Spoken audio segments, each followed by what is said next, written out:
جبکہ چین نے پاکستان کی خاطر بہت کم قربانی دے کر بھی مداخلت نہیں کی اور ڈکٹیشن نہیں دی، اس لیے ایک غیر مسلم ملک ہو کر بھی وہ پاکستان میں سب سے زیادہ محبوب ہے۔ میرے نزدیک یہی معاملہ فوج اور سویلین کا ہے۔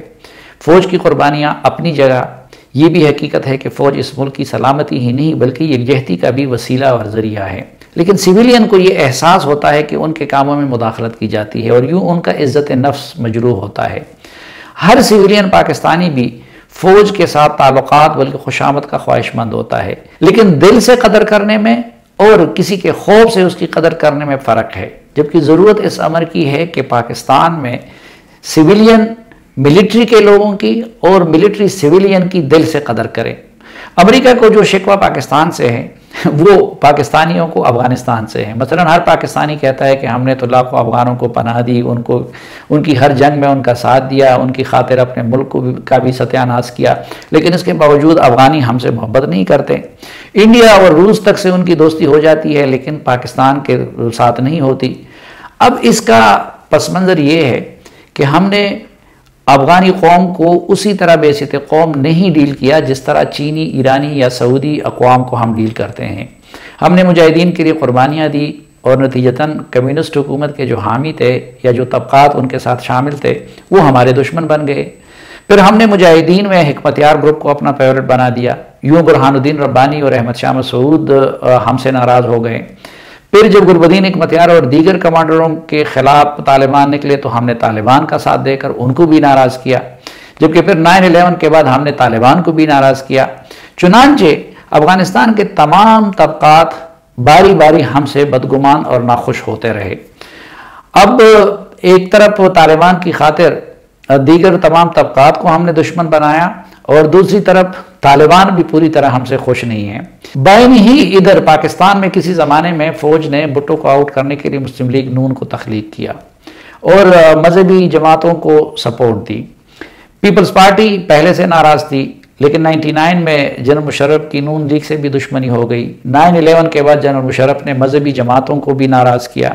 دوسری طرف پختون، بلوچ اور اردو بولنے والے پہلے سے ناراض تھے، لیکن ان کی ناراضگیاں دور کرنے کی بجائے پہلے فوج نے ان کو نون لیگ اور پھر پی ٹی آئی کے ذریعے غیر فطری طریقے سے آؤٹ کرنا چاہا۔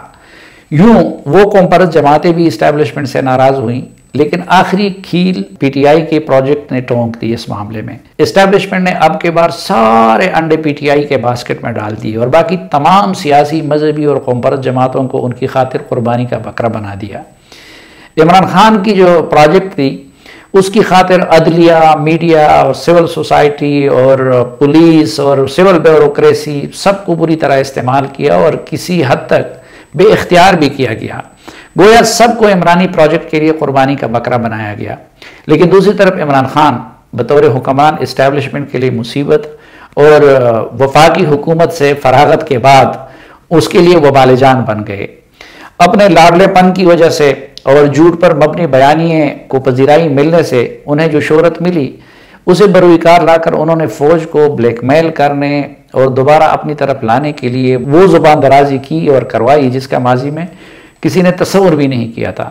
دوسری طرف عمران خان کے لیے کیے گئے گناہوں کی تلافی کیے بغیر فوج سیاسی مداخلت سے تائب ہو گئی اور اس مہلت سے فائدہ اٹھا کر عمران خان نے دفاعی اداروں کو خوب لتاڑا۔ دوسری طرف Muslim League Noon, Peoples Party, J U I اور قوم پرست جماعتیں بھی اسٹیبلشمنٹ کے قریب اسی طرح نہیں آ رہی تھی جس طرح کہ آنا چاہیے تھا۔ ان کو یقین نہیں آ رہا تھا کہ عمران خان کی سرپرستی چھوڑ دی گئی ہے، کیونکہ وہ دیکھ رہی تھی کہ عمران خان کے ساتھ وہ کچھ نہیں ہو رہا ہے جو ان کے ساتھ ہوتا رہا، اور اس کی ایک وجہ بھی تھی کہ اسٹیبلشمنٹ کے اندر ایک طبقہ اس کے بعد بھی عمران خان اور ان کے ساتھیوں کو پروٹیکٹ کرتا رہا۔ میرے نزدیک یہ سب سے فوری اور ہنگامی چیلنج ہے کہ جس سے سید عاصم منیر کو بطور آرمی چیف نمٹنا ہوگا کہ وہ سیاست میں مداخلت بھی نہ کریں اور دوسری طرف تمام سیاسی جماعتوں کا اپنی فوج پر اعتماد کو بحال بھی کرے۔ یہ فلسطرات پر سفر یوں ہوگا کہ ایک طرف فوج کو آئینی رول تک محدود کر کے آئین اور قانون کے دائرے میں لانا ہوگا اور دوسری طرف ماضی کی غلطیوں کی تلافی بھی کرنی ہوگی اور جن لوگوں کے ساتھ زیادتی ہوئی ہے ان کا ازالہ بھی کرنا ہوگا۔ اس لیے یہ بہت مشکل، نازک اور عجیب قسم کا چیلنج ہے۔ اب دیکھتے ہیں کہ جنرل عاصم منیر اور ان کے ساتھی اس پولیس رات کو کیسے کراس کرتے ہیں۔ ہماری دعا ہے کہ وہ اپنے اس مشن میں کامیاب ہوں، وہ فوج کو مکمل طور پر اپنے آئینی حدود تک محدود کر لیں، وہ فوج اور قوم کے اعتماد کو بحال کرنے میں کامیاب ہو، مسنگ پرسنز جیسے سنگین مسائل حل ہوں، اور جو لوگوں کے ساتھ زیادتیاں ہوئی ہیں ان زیادتیوں کا ازالہ بھی ہو، اور جن لوگوں کو غیر ضروری طور پر نوازا گیا ہے ان سے وہ نوازشیں بھی واپس ہوں۔